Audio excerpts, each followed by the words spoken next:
Everybody's wrong. Rewrote the song. Thoughts become action. Tell me what's happening. What's your mind wrapped around? Hey guys, so this is going to be a bit of a follow-up to the other hand lettering tutorials for beginners.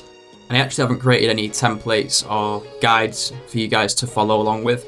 So this tutorial is going to be me showing you how to use the guide that I've just made.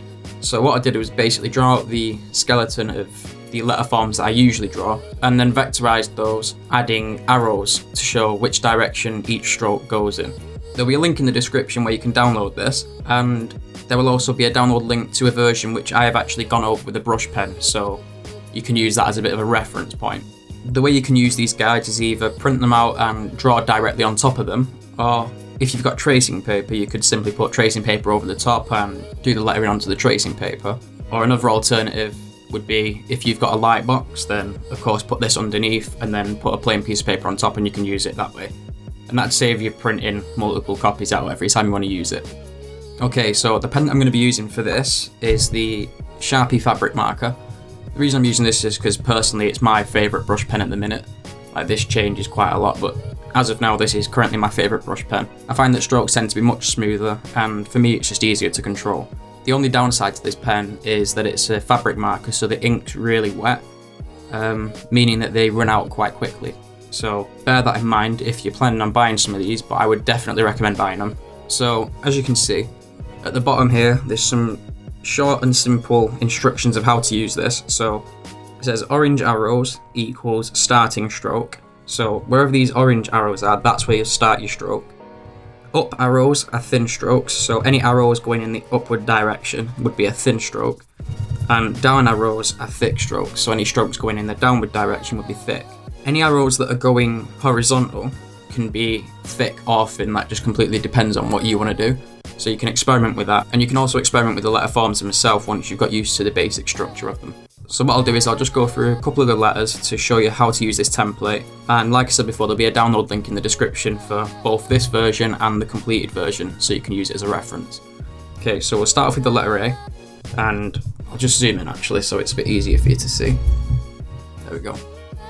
So you've got the letter A, and as you can see the orange arrow is at the start here, so this would be a thin stroke up, and then as you come around it'd be a thick stroke down, followed by another thin stroke up, and a thick stroke down, and a little thin flick there at the end.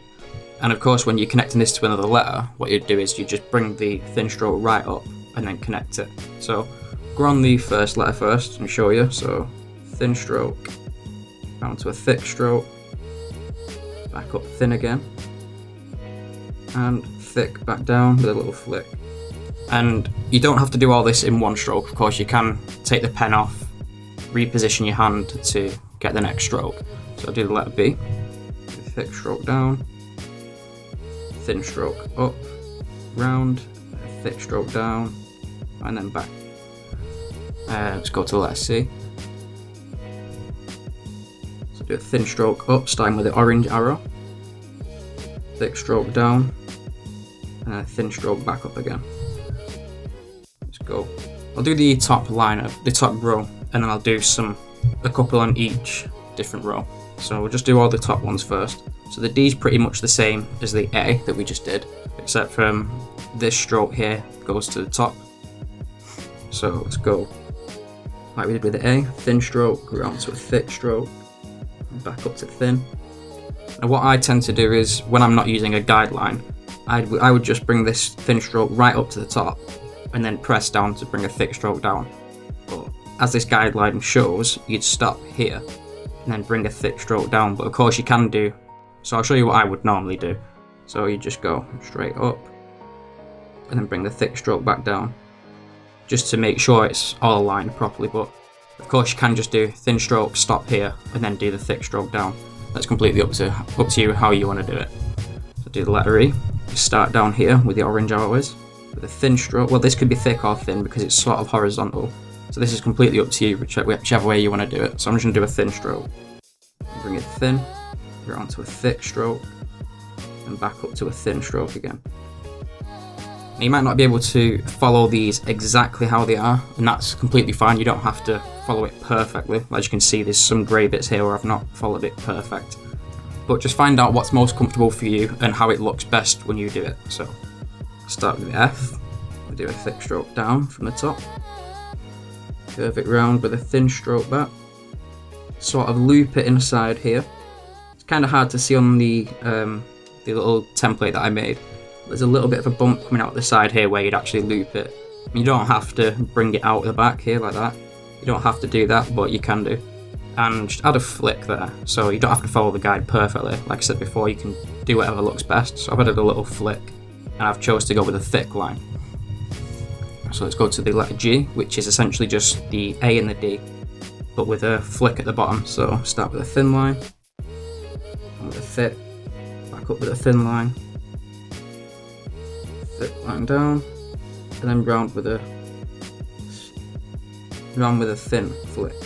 And with these as well, you can add it, you can make it thick at the end if you like, it's completely up to you, but more often than not you'll want to keep it thin, because if you're connecting it to another letter, you'd bring it up and round like this. So, for example, if you was keeping it thin and you were connecting it to another letter, you'd be doing it like this. But that's not on the guide, that's just how most people would do it. So, go to the letter H, start at the top with a thick stroke, bring it down, then you're going to go up with a thin stroke, back round, down with a thick one, and then a little thin flick at the end. Letter I, do thick stroke down, a little flick there. And then with the dot is, you can either draw a circle or you can just put a little mark like that, whichever suits you best. So now I'll just do a couple of letters off each row. So we'll start with the letter K, since it's not a particularly easy letter compared to some of the other ones. So start off here at the top with a thick stroke down like a lot of the other letters are. And then when you get there, you're going to bring up a thin stroke around here, and then it's going to come around and go thick back to there, and then you do another thick stroke down. And what I like to do when I go for the flick at the bottom, because I normally hold the pen like this, it's hard to get a thick stroke, so I like to manoeuvre my hand around a bit of an angle like this, rather than being there. Bring it there, and you'll get a thicker stroke because of how you're placing the pen on the paper. So, do a thin stroke up, thick back round, and then as I said before, manoeuvre your hand round to the side so you can get another thick stroke, and then a thin flick at the end there. Now you've got a nice letter K. I'll do a letter M because the end's pretty much the same, just without one of the strokes, so I'll do that. So it's a thick stroke down, thin stroke back up, round, and you can add a little bit of a point at the bottom if you like there, so a bit more character to it. And then again, thin stroke up, thick stroke back down, a little flick. And the N would essentially just be this first section, and then with a little flick at the end. Let's do the P. Let's do a thick line down, and then bring the thin line up, disconnecting about here, around this area. Then you come down with a thick stroke, connect it with a thin stroke. So now let's go to the bottom section, the bottom row, sorry. And on this section we have a few letters that are actually quite different to the rest. So we'll do the R and the S since they're both quite unique letters. So the R starts with a thin stroke up, like this. And you can either have a loop there, so you can actually have a proper loop so it goes all the way around, or you can just do it so it's like a little ball. You bring it back through, and then it'd be a thick stroke down and a thin flick back up again. Let's do the letter S.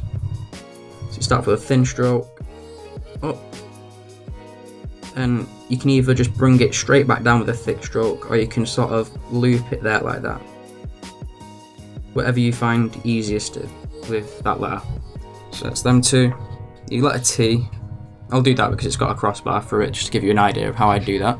So it'll be a thick stroke down, a little flick, and normally I hold the pen like this when I'm doing a letter, but for like things like this I tend to hold it more on an angle, so you get more of a flick, and you can actually manoeuvre your hand with it as well. So I'm just gonna do a little flick on that. That wasn't the greatest, but you get the point. U is pretty straightforward. I do the W. So W would be a thick stroke down, like this. Curve it to a thin stroke back up to the top. Thick stroke down, curve it, So this one can either be a thick or a thin, but a lot of the time what I like to do is start off thin at the bottom and then come up to being thick line at the top. But if you want to just follow the guide and just do a thin stroke, that's absolutely fine. So for example, that'd be a thin stroke. But what I like to do is start thin and go thick at the top like that. It just gives the letter form a bit more variety. So again, that'd be the same for the V, except for it'd just be this section here. The X is another weird letter, so we'll do that one. So thick stroke down, and just follow the guide. So you have a nice curved sort of shape. And then again, the thick stroke can either be a thin or thick line, or you can start off thin and go thick, which tends to be what I do. But if you want to follow the guide again, just do a thin line like this. You can do that. Or if you want to do what I do, is add a bit of a thick stroke towards the top there. The letter Y is pretty straightforward, it's just similar to some of the other letters that we've worked on. So let's go to the Z, or Z if you're American. This is a weird letter. A lot of people have this shape and then from here they'll loop it round, which you can do, that's totally fine. But the style that I usually work in, I have a letter Z which is quite normal. So you're going to start off with a tiny flick at the top here. And again, this is horizontal one, so this can be thick or thin, but I tend to do it thick, thick down, and thick. So the whole letter Z is quite thick when I do it. It's just the thin points at the top and bottom here. So start off here, do a thin sort of stroke like that, bring it down, and then again with another sort of flick like that. And that's pretty much it. So like I said before, there'll be a download link to both the original version, and I'll put a version with the hand lettering that I've done over it to give you a bit of a reference. And if you have any questions about anything graphic design related, hand lettering related, or just anything in general about me personally, feel free to ask me in the comments down below, because I'm actually thinking of doing some commentary style videos where I show you some work that I'm doing and then I'll talk over the video and explain why I'm doing it, what I'm doing. And there's only so much that you can really talk about a design, in my opinion, so with the spare time left in that video, I'll probably be answering some questions from you guys, be it personal, or like I said before, hand lettering, or just anything graphic related. So drop a comment in the comment section down below asking me any questions you have, and let me know what other sort of tutorials you want to see. I really hope you guys enjoyed this video, and thank you so much for watching.